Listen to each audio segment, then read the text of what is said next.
दोस्तों 17 जनवरी साल 2009 ये वो दिन था जब दुनिया की सबसे लंबी बिल्डिंग बुर्ज खलीफा का निर्माण पूरा हुआ था। बुर्ज खलीफा की लंबाई 828 मीटर है और ये दुनिया की सबसे लंबी बिल्डिंग मानी जाती है। ये कुछ ऐसे फैक्ट्स हैं जो कि आप सबको पता होगा, लेकिन शायद आपको ये ना पता हो कि बुर्ज खलीफा भले ही 828 मीटर लंबी है, लेकिन इसका टॉप फ्लोर जहां पर इंसानों का रहा जा सकता है उसकी हाइट 605 मीटर ही है। अब दोस्तों ये बात तो वैसे नॉर्मल है, लेकिन उस समय काफी ज्यादा कंट्रोवर्शियल थी क्योंकि जिस बिल्डिंग को इसने ओवरटेक किया था उसकी हाइट 509 मीटर्स थी और यहाँ कहा जा रहा था कि बुर्ज खलीफा इससे 62% ज्यादा लंबी है। लेकिन यार देखा जाए तो बुर्ज खलीफा की हाइट ताइपेई 101 से केवल 100 मीटर ही ज्यादा है। अब दोस्तों प्रॉब्लम यहीं पर खत्म नहीं होती है, क्योंकि ताइवान का ताइपेई 101 टावर साल 2004 से 2009 तक दुनिया की सबसे ऊंची बिल्डिंग हुआ करती थी।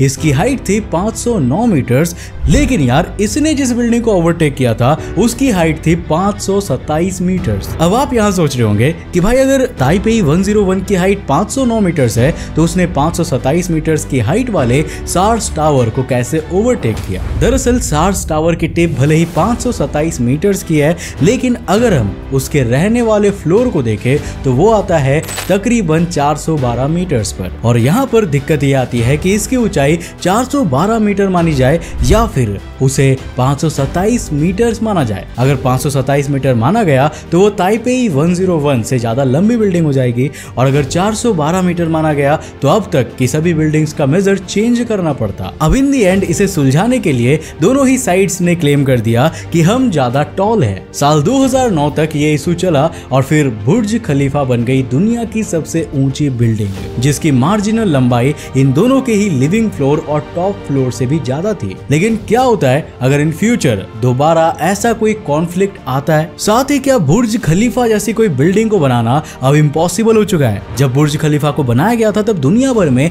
ऐसे ही टॉल बिल्डिंग्स की बहुत सारी अनाउंसमेंट्स देखने को मिली थी, लेकिन वो अब तक कंप्लीट नहीं हो पाई है। अब दोस्तों बात करते हैं यहाँ स्काई स्क्रेपर्स की, और ये भी जानते हैं कि क्या कभी इंडिया में हम कोई स्काई स्क्रेपर देख सकते हैं। दोस्तों दुनिया में स्काई स्क्रेपर की शुरुआत अमेरिका के न्यूयॉर्क सिटी से हुई थी, जहाँ दुनिया का पहला skyscraper Empire State Building बना था। इसकी हाइट 443.2 मीटर्स थी और ये 38 सालों तक दुनिया की सबसे ऊंची बिल्डिंग बना रहा था। इसके बाद दोस्तों इस सीन में एंट्री होती है JH सेंटर की, जिसकी लंबाई थी 456.9 मीटर्स। लगभग 5 साल तक ये दुनिया की सबसे ऊंची बिल्डिंग बना रहा, लेकिन उसके बाद सीन में एंट्री हुई विल्स टावर की, जो कि 527 मीटर्स की टॉप ऊंचाई वाला था। और ऐसे ही चलते चलते world trade centre, south tower, Taipei 101 और अंत में अभी मौजूदा समय में दुनिया की सबसे ऊंची बिल्डिंग है बुर्ज खलीफा। अब दोस्तों सवाल ये उठता है कि कौन सी बिल्डिंग कितनी ऊंची है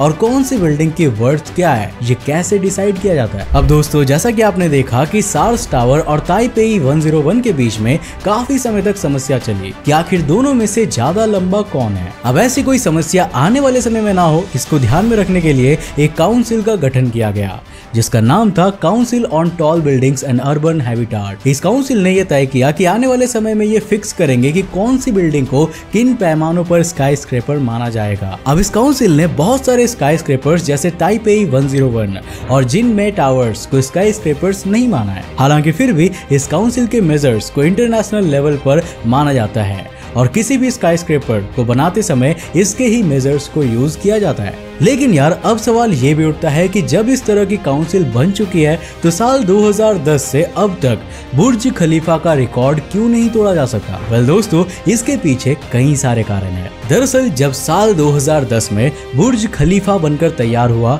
तब उसके बनने के बाद कई सारी ऐसी बिल्डिंग्स अनाउंस हुई जो कि बुर्ज खलीफा से भी बड़ी थी। अब इसी में से एक है जेडा टावर, जिसकी लंबाई 1000 मीटर्स की होने वाली है। जी हाँ सही सुना आपने, पूरे 1 किलोमीटर ऊंचा। लेकिन इसके अलावा कोई भी स्काई स्क्रैपर अंडर कंस्ट्रक्शन में नहीं है और उसकी वजह है वैनिटी हाइट। दोस्तों जब हम बात करते हैं बुर्ज खलीफा की तो हमें पता है कि उसका एक बड़ा हिस्सा किसी काम का नहीं है। यूजेबल फ्लोर सिर्फ आधी हाइट तक ही है। इसी तरह अगर स्काई स्क्रैपर्स के शहर यानी कि न्यूयॉर्क की बात की जाए तो यह कहा जाएगा कि वहां की सबसे ऊंची बिल्डिंग द वर्ल्ड सेंटर है, जो कि 1773 फीट लंबा है। यह 1773 अमेरिका के आजादी के सालों को दर्शाता है, लेकिन इस 1773 का एक बड़ा हिस्सा एंटीना है जो कि इसको एक लंबा लुक तो दे देता है, लेकिन किसी भी तरह से बिल्डिंग की वैल्यूज में कोई भी एडिशन नहीं करता। अब वहीं अगर बात करें न्यूयॉर्क सिटी में ही मौजूद दूसरी किसी बिल्डिंग की, तो सेंट्रल पार्क टावर की हाइट वन वर्ल्ड सेंटर के एंटीना के शुरुआत वाले पॉइंट से भी ज्यादा हाइट है, जिससे ये कहा तो जा सकता है कि वन वर्ल्ड सेंटर की बिल्डिंग ऊंची है, लेकिन सेंट्रल पार्क टावर की बिल्डिंग की हाइट ज्यादा वैल्यू ऐड करती है। अब यहाँ चक्कर आता है वैनिटी हाइट का, जिसकी वजह से लंबे समय से ना तो कोई स्काई स्क्रेपर अनाउंस हुआ है और ना ही बन पा रहा है, क्योंकि अब यह तय किया गया है कि हाइट को उस फ्लोर से नापा जाएगा जो कि यूज किया जाएगा और बाकी की ऊंचाई को वैनिटी हाइट बोल दिया जाएगा। अब यही एक कारण है कि जिसकी वजह से बुर्ज खलीफा के बनने के बाद कई सारे देश जैसे कि चाइना या यूएसए में बड़े बड़े प्रोजेक्ट्स अनाउंस तो हुए, लेकिन वो जल्दी ही शट डाउन कर दिए गए। अब ऐसे ही बड़े प्रोजेक्ट्स में टोक्यो टावर, अजरबैजान टावर जैसे बड़े प्रोजेक्ट्स भी शामिल थे, जिनकी हाइट 1 किलोमीटर से भी ज्यादा होने वाली थी। लेकिन यार अब ये भी सवाल उठता है कि इन्हें शट डाउन क्यों किया गया। वेल दोस्तों, इसका सीधा सा जवाब हमें बिल्डिंग्स की डेफिनेशन में मिल जाएगा। हम बिल्डिंग्स को कैसे डिफाइन करते हैं, एक बिल्डिंग क्या होती है, क्या आईफिल टावर को एक बिल्डिंग माना जा सकता है? दरअसल बिल्डिंग की बेसिक डेफिनेशन यही है कि उसे हैबिटाट के तौर पर यूज किया जा सके, वो किसी भी तरह से रहने या स्टोरेज के लिए यूटिलाइज की जा सके। और इसीलिए जब हम टॉलेस्ट बिल्डिंग की बात करते हैं तो हम उसमें जबरदस्ती हाइट बढ़ाने के लिए लगाए गए एंटीना को नहीं जोड़ सकते। अब जबकि हम जान चुके हैं कि एक बिल्डिंग की डेफिनेशन क्या होती है और बुर्ज खलीफा जैसे कोई बिल्डिंग को बनाना लगभग नामुमकिन ही माना जाएगा, तो फिर भी क्यों हर साल हमें स्काई स्क्रेपर से जुड़ी एक न्यूज देखने को मिल जाती है? दरअसल दोस्तों, ये लोगों का ध्यान खींचने के लिए किया जाता है। इसके पीछे एक बड़ा रीजन होता है फंड्स इकट्ठा करना। इसका एक प्राइम एग्जांपल है इजिप्ट। इजिप्ट में एक नई कैपिटल का निर्माण किया जा रहा है जो कि रेगिस्तान में होने वाली है। इस कैपिटल के बारे में कहा जा रहा है कि ये कैपिटल दुनिया की सबसे हाईटेक कैपिटल होगी और इसमें बुर्ज खलीफा से लगभग डबल हाइट की बिल्डिंग मौजूद होगी। अब जैसा कि आप देख पा रहे हैं, बुर्ज खलीफा से डबल हाइट की बिल्डिंग बनाने का वादा कर दिया गया है, लेकिन क्या ऐसा कुछ भी कभी बन पाएगा? वेल, अगर आप अब तक वीडियो को ध्यान से देख रहे हैं तो ये समझ चुके होंगे कि ऐसा कुछ भी बन पाना पॉसिबल नहीं है। एंड में या तो एंटीना जोड़कर इस बिल्डिंग की हाइट को कंट्रोवर्शियल तरीके से बुर्ज खलीफा से डबल बनाया जाएगा या फिर एंड में प्रोजेक्ट को शट डाउन कर दिया जाएगा। अभी मौजूदा समय में जेदा tower he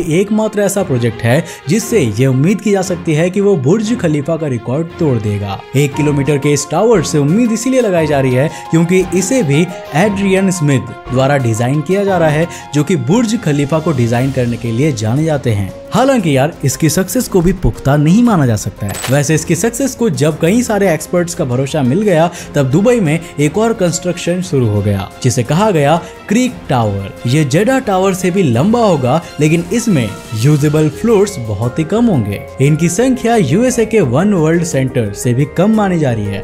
in the and in सभी चीजों को देखते हुए यही कहा जा सकता है कि स्काई स्क्रैपर्स पैसे और टाइम दोनों की ही बर्बादी होते हैं। स्काई स्क्रैपर्स बनाने का एक समय पर यही इंटेंशन हुआ करता था कि इसमें ज्यादा से ज्यादा फंक्शनल एक्टिविटी की जा सके और ये लंबे समय तक सस्टेनेबल रहे। अब इंडिया की बात करें तो यहाँ की सबसे लंबी बिल्डिंग 320 मीटर्स की पैराडाइज रॉयल है, जिसे 2005 में बनाया गया था। सेकंड नंबर पर जो टॉलेस्ट बिल्डिंग है उसकी हाइट 300 मीटर्स है। इंडिया में स्काई स्क्रैपर्स को लेकर कोई खास ट्रेंड नहीं है, जो कि काफी अच्छा भी है, क्योंकि यार स्काई स्क्रैपर्स में मैक्सिमम एफर्ट्स को वेस्ट कर दिया जाता है। अब अगर अलग अलग एस्पेक्ट से देखा जाए तो स्काई स्क्रैपर्स पर आप बुर्ज खलीफा की तरह एडवर्टाइजमेंट दिखाकर पैसे कमा सकते हैं, लेकिन इन दी एंड मायने यही रखता है कि बिल्डिंग की हाइट कितनी वैल्यू ऐड कर रही है उसकी यूटिलिटी में। दुनिया भर के देश मौजूदा समय में स्काई स्क्रैपर्स के पीछे भाग रहे हैं क्योंकि इससे उन्हें काफी फाइनेंशियल फंडिंग्स मिल जाती है। लेकिन यार इन दी एंड देखा जाए तो ये सारे projects maximum time shut down हो जाते हैं।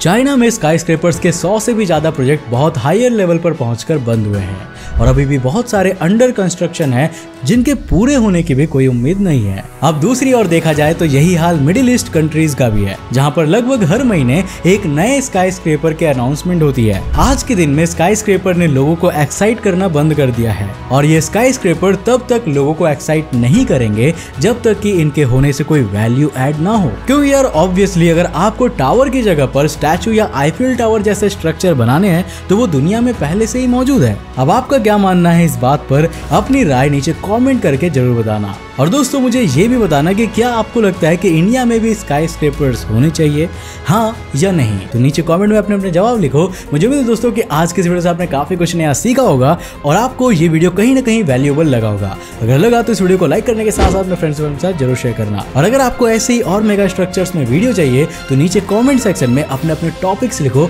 अगर आपके कमेंट ज्यादा हुए तो मैं नेक्स्ट टॉपिक आप ही का चूज करूंगा। तो आज के लिए इतना ही। अगर आप नए चैनल पर इंटरेस्टिंग वीडियोस देखना चाहते हो तो इस चैनल को सब्सक्राइब करने के साथ साथ नोटिफिकेशन बेल ऑन कर देना ताकि आप देख सको हमारे वीडियोस सबसे पहले। तब तक के लिए बाय, जय हिंद।